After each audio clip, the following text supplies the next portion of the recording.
ఓం శ్రీ కృష్ణ జగద్గురు పరబ్రహ్మణే నమః. ఓం నమో శ్రీ వేదవ్యాసాయ నమః. ఓం శ్రీ సద్గురు పూర్ణానంద స్వామినే నమః. ఓం శుక్లాం భరధరం విష్ణుం శశివర్ణం చతుర్భుజం ప్రసన్నవదనం ధ్యాయేత్ సర్వవిఘ్నోపశాంతయే. ఓం వ్యాసాయ విష్ణురూపాయ వ్యాసరూపాయ విష్ణవే నమో వై బ్రహ్మనిధయే వాసిష్ఠాయ నమో నమః.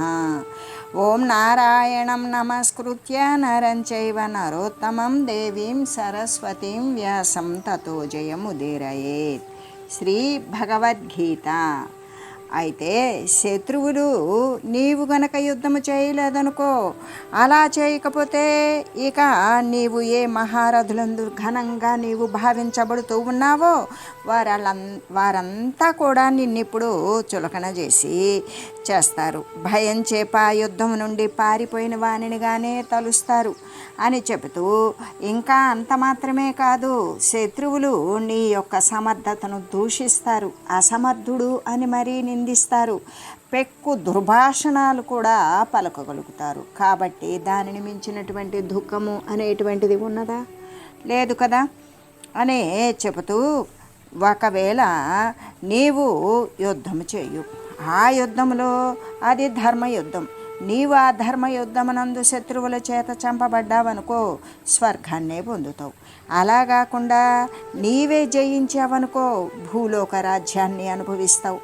ఈ ప్రకారంగా రెండు విధాలా కూడా మేలే కదా.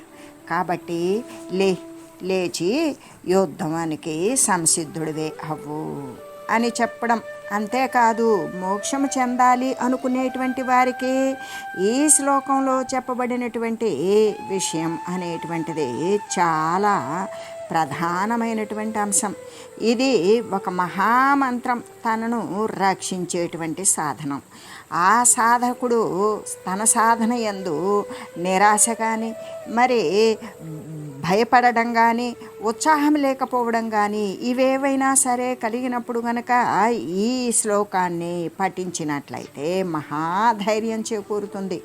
ఎందుకంటే దీని యందు ఏమని చెప్పబడింది?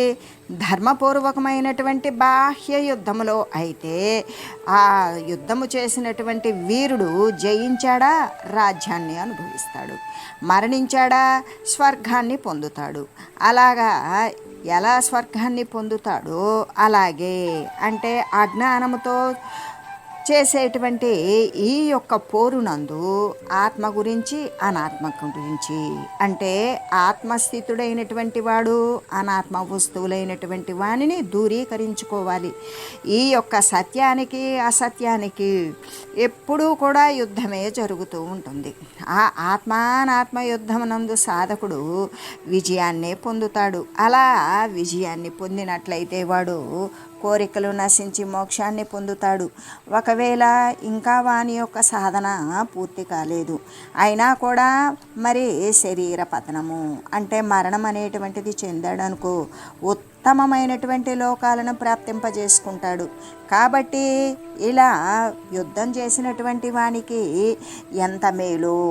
యుద్ధంలో గెలిస్తే భూలోక రాజ్యాన్ని, లేదు ఓడి చనిపోతే స్వర్గలోక ప్రాప్తిని పొందినట్లుగానే ఈ ఆధ్యాత్మిక సాధన చేసేటువంటి మోక్షము చెందాలి అనుకునేటువంటి వాడు కూడా అజ్ఞానముతో చేసేటువంటి ఈ యొక్క పోరునందు ఆత్మ అంటే ఏమిటి, అనాత్మ అంటే ఏమిటి అనేటువంటి ఆత్మస్థితుడై అనాత్మ వస్తువునికి చేసేటువంటి యుద్ధంలో మంచికి చెడుకు కూడా సాధకుడు గనక చెడు మీద మంచి గెలిచిందనుకో, అజ్ఞానాన్ని జయించి జ్ఞానముతో నిలబడ్డా మోక్షాన్ని పొందుతాడు. లేదు, ఆ సాధనలో ఆ పోరు జరుగుతూ ఉండగానే ఒకవేళ మరణం అనేటువంటిది పొందాడు, అప్పుడు ఉత్తమలోక ప్రాప్తిని పొందుతూ ఉన్నాడు. కాబట్టి రెండు విధాలా కూడా అతనికి శ్రేయమే కలుగుతుంది కదా. యుద్ధం చేసినటువంటి వీరునికి జరిగినట్టే జరుగుతుంది కదా ఆధ్యాత్మిక సాధకునికి కూడా.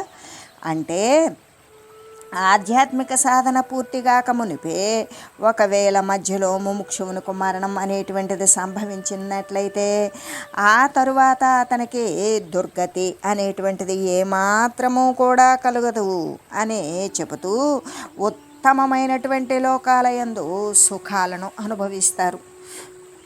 అనుభవించి ఆ తర్వాత ఆ యొక్క ఉత్తమలోకాల సుఖాలను అనుభవించేటువంటి ఏ యొక్క పుణ్య విశేషమైనటువంటి క్రియ కర్మ ఉన్నదో అది అయిపోయిన తర్వాత మరలా కూడా భూలోకమునందు ఉత్తమమైన గొప్పదైనటువంటి వంశమునందు మరి సజ్జనుల యొక్క కుటుంబాల యందు యోగుల యొక్క కులమునందు జన్మిస్తారు. అంతేకాదు తాను ఇదివరలో ఎంతవరకైతే వదిలిపెట్టి శరీరాన్ని మరి శరీరం అనేది వదిలేశాడో తన సాధన ఎక్కడ ఆపివేశాడో ఆ వదిలిపెట్టిన సాధనను తిరిగి కొనసాగిస్తాడు అనేటువంటి విషయం చెప్పబోతూ, అంతేకాదు ముముక్షువు తన యొక్క ఆధ్యాత్మిక సాధనను ప్రకృతితోటి తన యొక్క సంగ్రామాన్ని ఏమాత్రము కూడా సడలించకూడదు. అలా సడలించకుండా కృతనిశ్చయుడై ముందుకు సాగిపోవాలి అనే అర్జునుని కారణము చేత లోకానికి మొత్తానికి కూడా ఇక్కడ అర్జునునికి చెప్పినటువంటి నెపం మాత్రమే, అర్జునునికి మాత్రమే కాదు లోకానికంతటికీ కూడా శ్రీ పరమాత్మ శ్రీకృష్ణమూర్తి హెచ్చరిక చేస్తూ ఉన్నారు. ఏ విధంగా అంటే ఎల్లప్పుడూ కూడా ప్రకృతితోటి చేసేటువంటి ఆధ్యాత్మిక సాధనను ముముక్షువు ఏమాత్రము కూడా సడలించకూడదు, కృతనిశ్చయుడై ముందుకే సాగిపోవాలి అనేటువంటి విషయాన్ని గురించి పరమాత్మ దృఢంగా నిశ్చయిస్తూ, అంతేకాదు కృతనిశ్చయ అని చెప్పబడడం చేత లక్ష్యము అనేటువంటి లక్ష్యమనుభూతముకు వరకు కూడా ఏ లక్ష్యాన్నైతే నిర్దేశించుకున్నాడో ఆ లక్ష్యము అనేటువంటిది వానికి అనుభవంలోకి వచ్చేటంత వరకు కూడా సాధనను ఏమాత్రము వదలరాదు అనేటువంటి దృఢ నిశ్చయాన్ని కలిగి ఉండాలి అని కదా మనకి స్పష్టమవుతూ ఉన్నది. ఎందుకంటే దృఢమైనటువంటి నిశ్చయము పట్టుదల లేనటువంటి వారిని ఏం చేస్తుంది, ఆ మాయ ఆవరించిన అజ్ఞానం క్రిందికి త్రోసివేస్తుంది. కాబట్టి ప్రతి ఒక్కరూ కూడా ఎలా ఉండాలి అంటే జాగరూకతతో ఎల్లప్పుడూ అప్రమత్తులై ఉండాలి. అందుకే పరమాత్మ తస్మాదుత్తిష్ట అంటే లెమ్ము లే అంటే ఏ విధంగా భగవానుడు అర్జునునికి ధైర్యాన్ని బోధిస్తూ ఉన్నారు. ఈ సంసార క్షేత్రమునందు దుఃఖాలయందు తాపత్రయాలయందు కూడా పడి క్షణిక సుఖాల కోసం దేవులాడుచు అంటే అనేక ఈ సంసార క్షేత్రమున అంటే సంసారము అన్నప్పుడు ఏ యొక్క శారీరకమైనటువంటి రాకపోకలు కలిగినటువంటి క్షేత్రము ఉంటుందో అదే సంసార క్షేత్రము. అటువంటి దాని యందు అనేక దుఃఖాలే ఉంటాయి. శరీరాలు వచ్చినవా అనేక దుఃఖాలు ఉంటాయి. బాల్యంలో కొన్ని, కౌమారంలో మరికొన్ని, యవ్వనంలో ఇంకా వార్ధక్యంలో చెప్పరానన్ని, ఇవన్నీ కూడా దుఃఖాలను ఎందు పడి, అంతేకాదు తాపత్రయాల ఎందు కూడా పడి కొద్దిపాటి సుఖం కోసం వెతుక్కుంటూ ఆ సుఖాన్ని ఆసరా చేసుకొని ఏ విధంగా ఉంటుంది అంటే పాము నోట్లో కప్ప ఉండి తాను ప్రాణం వదులుతూ కూడా ఇంకొక ఈగ కనపడితే ఆ కప్ప నాలుక చాచినట్లుగానే అంటే కొద్దిపాటి సుఖం ఆ క్షణికమైనటువంటి భోగం కోసం వెతుక్కుంటూ దానికోసం వెంపర్లాడుతూ ఏ విధంగా ఉంటుంది అంటే ఎలుగుబంటి ఉంది, అది చెట్టు మీద నుండి కింద పడిపోయింది. కానీ చెట్టుపై నుండి అది నూతిలో పడిపోయినా కూడా అది భయపడుతూ కూడా దాన్ని సరే పైనుండి పడేటువంటి ఏ యొక్క తేనె బొట్టు ఉన్నదో దానిని నాకుచూ తలకాయ దాని వేపే నోరు తెరిచి పెట్టుకున్నట్లుగానే కొద్దిపాటి సుఖం కోసమే దేవులాడుతూ నానా రకాలైనటువంటి యాతనలు క్లేశాలనే పొందుతూ ఉన్నటువంటి మానవాళికి ఇక ఇచ్చి ధైర్యంతో ఉద్బోధకమైనటువంటి వాక్యాలు ప్రోత్సాహజనకములైనటువంటి బోధలు ఎంతైనా సరే అవసరాలై ఉన్నవి కదా అని చెబుతూ, మరి ఇటువంటి ధైర్యంతో కూడినటువంటి బోధల వలననే ఈ ప్రోత్సాహం పరిచేటువంటి బోధలు అనేటువంటివి ఎంతైనా అవసరమన్నవి. అవే జ్ఞాన బోధలు. అయితే అటువంటి జ్ఞాన బోధల వలనే దుఃఖము అనేటువంటిది నశించిపోతుంది. సంసార క్షేత్రంలో వాడు ఈ శరీరాలు ధరించి వదిలిపెట్టేటువంటి ఈ మధ్య భాగంలో అనేక దుఃఖాలు. శరీరం వదిలాడా మరొక శరీరాన్ని, అంటే మనుజ శరీరాన్నే కావచ్చు, లేకపోతే ఇతరమైనటువంటి ఉపాధిని కూడా పొంది ఈ తాపత్రయాలకు లోబడి రకరకాలైనటువంటి కొత్తవి అనేక రకాల ఇబ్బందులను పొందుతూ ఉంటారు. ఆ పొందినా కూడా ఇతర ఉపాధుల్లో వానికి తెలిసేటువంటి విషయం అనేటువంటి తక్కువ. మానవాళికి ఇచ్చేటువంటి ధైర్యంతో కూడినటువంటి బోధనా వాక్యాల ద్వారానే వాడు దుఃఖం నుండి తప్పించుకోగలుగుతాడు. ఆ ధైర్యం ఏమిస్తుంది అంటే జ్ఞానము మాత్రమే ఇస్తుంది. అందుకే దీనికి సంబంధించి ఒక చిన్న పోలికను తెలియజేసుకున్నాం. ఎలాగంటే ఒక గ్రామంలో ఒక పురోహితుడు ఉన్నాడు. ఆ గ్రామంలోని దేవాలయంలో అతడు పూజలు, సేవలు, కైంకర్యాలు జరుపుతూ ఉంటాడు. ఆ పురోహితుడు ప్రతిదినం కూడా వేకువజామునే నిద్రలేస్తాడు, స్నానం సంధ్య వార్చుకుంటాడు, అవన్నీ కూడా చేసేసుకొని దేవాలయానికి వెళ్తాడు. తన యొక్క విధులను సక్రమంగా నెరవేర్చుకుంటాడు. మళ్ళీ కూడా ఇంటికి వస్తూ ఉంటాడు. అతనిది ఒక చిన్నపాటి పెంకుటిల్లు. ఆ ఇల్లు అతడు కట్టించింది కాదు. ఎందుకంటే అది అతనే తండ్రి కానీ తాత కానీ కట్టించారా అంటే వాళ్ళు కట్టించింది కూడా కాదు. అతని వంశంలో ఎవరో పూర్వీకులు కట్టించింది ఎప్పుడు.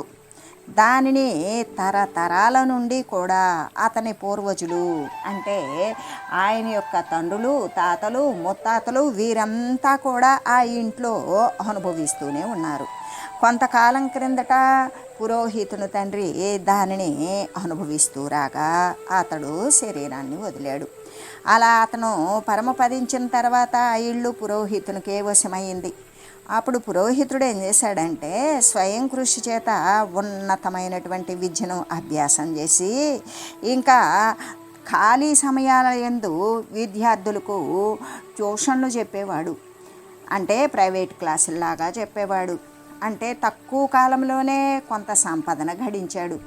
తనకి పిత్రార్జితంగా, అంటే తండ్రి ద్వారా లభించినటువంటి సంక్రమించినటువంటి ధనంతో ఆయన సంపాదించుకున్నటువంటి ధనాన్ని కూడా చేర్చి ఆ గ్రామంలో నూతనంగా ఒక సుందరమైనటువంటి సువిశాల ఆధునిక రమణీయమైనటువంటి భవనాన్ని కట్టించి ఒకానొక శుభముహూర్తంలో అందు గృహప్రవేశం చేశాడు. ఇక వంశపరంపరగా వచ్చినటువంటి తన యొక్క పాత ఇంటిలోని సామానునంతటినీ కూడా అప్పుడు ఆ కొత్త ఇంట్లోకి వెంటనే అతడు తరలించాలి అని అక్కడికి సామాను జారివేస్తున్నారు. పాత్రలు, పెట్టెలు, మంచాలు ఒకటి అని చెప్పడానికేముంది, ఇంకక్కడ సామాను మొత్తం బండ్లపై కొత్త భవనానికి తరలించసాగారు. ఈ ప్రకారంగా పాతింటిలోని వస్తువులన్నీ బయటికి వెళ్ళినవి, కానీ ఒక్క వస్తువు మాత్రం అక్కడ నుండి కదిలి రావడం లేదు. అదేమిటి అంటే ఒక నిలువుటద్దం. అది చాలా పెద్దది. ఏ పూర్వీకులు దానిని తయారు చేయించారో కానీ అది ఒక అద్భుతమైన పనితనంతో కూడినటువంటి వస్తు విశేషం. ఆ నిలువుటద్దం గది నుండి బయటికి రావడం లేదు. ఎలాగంటే ద్వారములో అది పట్టడం లేదు. ద్వారమేమో చిన్నది, అద్దమేమో పెద్దది. కాబట్టి ఒక చిక్కు సమస్య వచ్చింది. ఆ గ్రామంలోనూ మరి పరిసర గ్రామాలలోనూ ఉన్నటువంటి హేమీలందరూ వచ్చి వారి యొక్క తెలివితేటలు, వాళ్ళ యొక్క శక్తియుక్తులను ప్రయోగించి చూశారు, కానీ విఫలులైపోయారు. అద్దమైతే బయటికి రాలేదు. పురోహితుడికి ఏం చేయాలో తోచలేదు. దానిని వదలబుద్ధిగా లేదు. ఆ ఊరిలో విశేషంగా పలుకుబడి కలిగినటువంటి వ్యక్తి అవ్వడం వలన అతడు దీర్ఘంగా ఆలోచన చేసి ఊరి పెద్దలందరినీ కూడా ఒకచోట పరిచి ఏమంటున్నాడంటే, అద్దం ఇంటి నుండి బయటకు వచ్చే మార్గాలను గురించి నేను వెతకసాగాను. అయితే ఆ పురజన మహాసభ యందు ఇక అందరూ కూడా అక్కడికి సమావేశమయ్యారు కదా. ఒక్కొక్కరు ఏం చేస్తున్నారు, వారి వారికి తోచినటువంటి సలహాలను ఇస్తూ ఉన్నారు. ఆ సభా మధ్యంలో నుండి ఒక ప్రముఖమైనటువంటి వ్యక్తి పైకి లేచాడు. ఏమంటున్నాడంటే, ఓ జనులారా, నా వాక్యాన్ని వినండి. ఇది చాలా చిక్కు సమస్య. ఎందుకంటే ఈ సమస్యను మనం దీర్ఘంగా కానీ దూరంగా కానీ తీక్షణంగా కానీ యోచించి దానికి తగినటువంటి పరిష్కారం చేయవలసి ఉన్నది కదా. మన గ్రామంలో ఇంతమంది పెద్దలు, ఎందరు విజ్ఞాన సంపన్నులు, ఎందరు సేముషి ధురంధరులు ఉండగా ఈ సమస్యను విడదీయలేకపోవడం అనేటువంటిది సముచితంగా ఉన్నదా? లేదు కదా అని అంటూ ఇప్పుడు అద్దం బయటికి రావలసి ఉంది.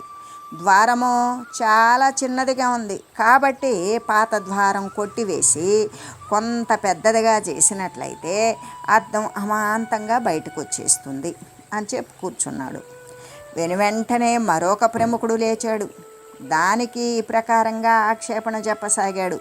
ఓ మహాశయ, మీరు చెప్పిన ఉపాయం బాగానే ఉన్నది, కానీ తరతరాల నుండి కూడా అవిచ్ఛిన్నంగా కొనసాగుతూ వస్తూ ఉన్న ఇంటిని పగలగొట్టడం అనేది న్యాయసమ్మతమైనది కాదు కదా.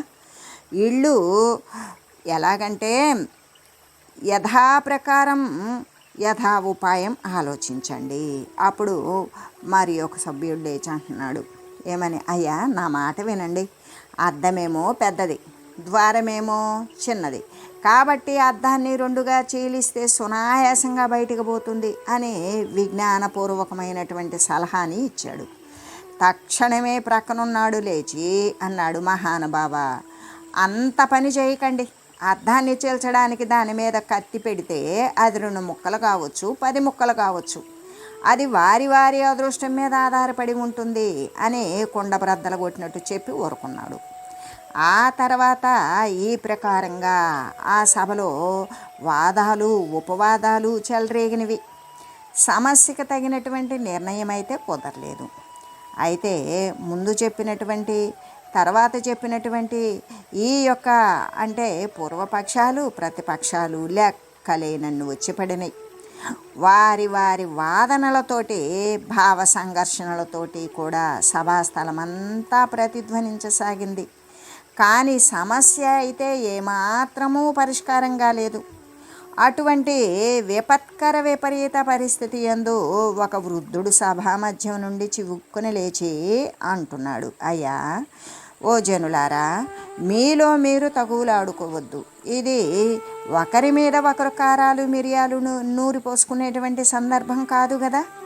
ఒక జటిలమైన విజ్ఞానవంతమైన సమస్యకు పరిష్కారం ఆలోచించవలసినటువంటి సమయం.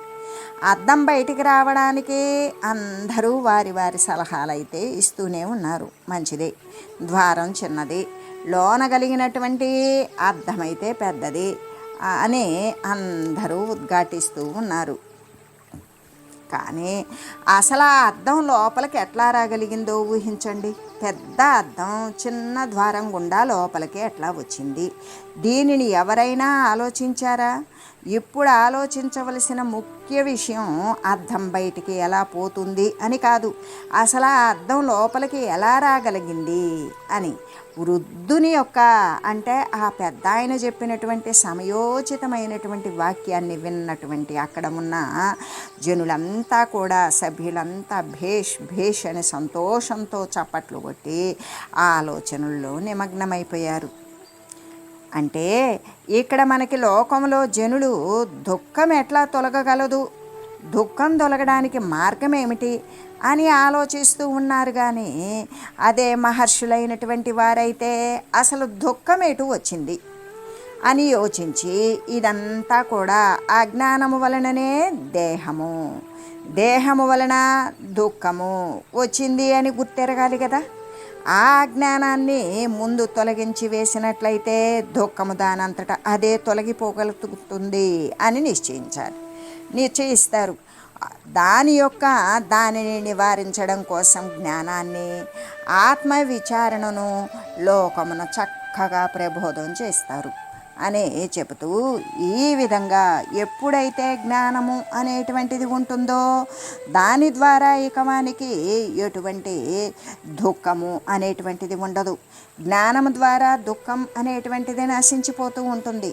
కాబట్టి సుఖదుఃఖే సమే కృత్వా లాభాలాభౌ జయజయౌ తతో యుద్ధాయ యుజ్యస్వ నైవం పాపమవాప్స్యసి. అంటే సుఖమునందు కానీ దుఃఖమునందు కానీ లాభమునందు కానీ నష్టమునందు కానీ జయమునందు కానీ అపజయమునందు కానీ సమస్థితిలో సమబుద్ధి కలిగి యుద్ధానికి సంసిద్ధుడు బొగు అర్జున. ఇలా చేశావనుకో నీవు పాపాన్ని ఎప్పటికీ పొందవు. ఎందుకు అంటే సుఖదుఖాలయందు ఏ సుఖము అంటే నీకు కీర్తి కానీ మరి ఇష్టమైనటువంటి వస్తు ప్రాప్తి చేత వచ్చేటువంటిదే సుఖము. అదే అయిష్టమైనటువంటి వస్తు ప్రాప్తి చేత వానికి దుఃఖమే వస్తూ ఉంటుంది. అలాగే వాడు చేసేటువంటి ప్రతి క్రియయందు వాడికి ఇష్టమైనదే లాభం, వాడికి అయిష్టమైనదంతా కూడా వానికి నష్టమే. అంతేకాదు వాడు అనుకున్నటువంటి కార్యాన్ని సిద్ధింపజేసుకుంటే జయించినట్లు, లేదు ఆ కార్యం భంగమైందా అపజయం పాలైనట్లు. కాబట్టి ఓ అర్జున, ప్రతి ఒక్క అంటే శరీరధారికి అందరికీ ఇది ఉండేదే. కాబట్టి నువ్వు సుఖదుఖాల యందు కానీ లాభ నష్టాల యందు కానీ జయాపజయాల యందు కానీ సమస్థితిలో సమబుద్ధి కలిగి దీనిని కూడా సమస్థితిలో చూసి సుఖమొచ్చినా దుఃఖమొచ్చినా స్వీకరించు. లాభమునందైనా నష్టమునందైనా సమస్థితిలో ఉండు. జయమైనా అపజయమైనా సరే సమబుద్ధి కలిగి ఉండు. ఆ విధంగా యుద్ధానికి సంసిద్ధుడు అవ్వు. నీవు యుద్ధం చేయవలసిందే. ఇలా చేసావనుకో నీకు ఎటువంటి పాపము అనేటువంటిది నువ్వు పొందకుండా ఉంటావు అని చెబుతూ, అంటే ఈ కర్మ రహస్యాన్ని గురించి ఎలా తెలియజేస్తూ ఉన్నారు అంటే, కర్మము చేస్తూ కూడా ఏ విధమైనటువంటి పాపము చేత కూడా అంటబడకుండా ఉండేటువంటి విధానం ఏమిటి అంటే అది ఏ సమస్థితి, అది ఏ సమభావము. అంటే సుఖమునందు కానీ దుఃఖమునందు కానీ సమబుద్ధి కలిగి ప్రతి కర్మను కూడా ఆచరించాలి. ఆ కర్మ ద్వారా వచ్చేటువంటి ఇష్టము కానీ అయిష్టము కానీ ఫలితము కానీ లేదా ఫలితం రాకపోవడం కానీ దాని బట్టే కదా సుఖము దుఃఖము ఉంటుంది. వాడు వేసినటువంటి అంచనా ప్రకారమే వచ్చినటువంటి ఫలితానికి కర్మకి వాడు సుఖపడతాడు. వాడు వేసుకున్నటువంటి అంచనా తలక్రిందులే ఫలితం రాలేదు, దుఃఖపడతాడు. అటువంటి దాని యందు అంటే ఎటువంటి ఫలితం వచ్చినా రాకపోయినా ఒక్కొక్కసారి మనం మంచికి వెళితే చెడే వస్తుంది. అయినా కూడా దాని పట్ల కూడా సమస్థితిలో ఉండగలిగినటువంటి కర్మ, అలా ఉండడానికి సిద్ధమై కర్మను ఆచరించాలి. దాని చేత ఏమి చేస్తాడు, మనుషునికి ఏమాత్రము కూడా పాప స్పర్శ లేకుండా ఉంటాడు. ఎటువంటి పాప భీతి కానీ పాప చింతన కానీ పాపం చేసేటువంటి కార్యం కానీ పాపం అంటకుండా కానీ ఉంటాడు అని చెబుతూ, అంతేకాదు ఒకవేళ సుఖమే వాడికి తటస్థించి వచ్చింది, అలా సుఖమే వచ్చినప్పుడు వాడు పొంగిపోయి నాకంటే సుఖవంతుడెవ్వడూ లేడు, నేను నా యొక్క కృషి ద్వారా నేను ఈ సుఖాన్ని పొందాను అని గర్వించడం కానీ పొంగిపోవడం కానీ అలా చేయకుండా ఉండగలగటమే సుఖస్థితి. అది సమస్థితి. అంటే దుఃఖం కలిగినప్పుడు నా అంత బలహీనుడు లేడు అని కృంగిపోయి కేవలము ఇటువంటి ఇబ్బందులు ప్రమాదాలు ఆపదలు అన్నీ కూడా ఈ దుఃఖము నాకే కలుగుతుంది అనేటువంటి దానితో కృంగిపోయి విచారపడకుండా మరి తన యొక్క సమస్థితిని కాపాడుకోవాలి. సుఖం వచ్చినా దుఃఖం వచ్చినా, సుఖం వచ్చినప్పుడు పొంగిపోకూడదు, దుఃఖం వచ్చినప్పుడు కృంగిపోకూడదు. అటువంటి సమస్థితిని కాపాడుకోగలగాలి.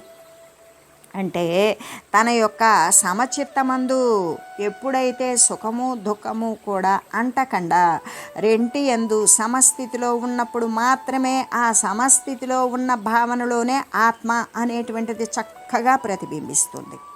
అటువంటి వాడు ఇక పాపాన్ని ఎలా పొందగలుగుతాడు? పొందలేడు కదా.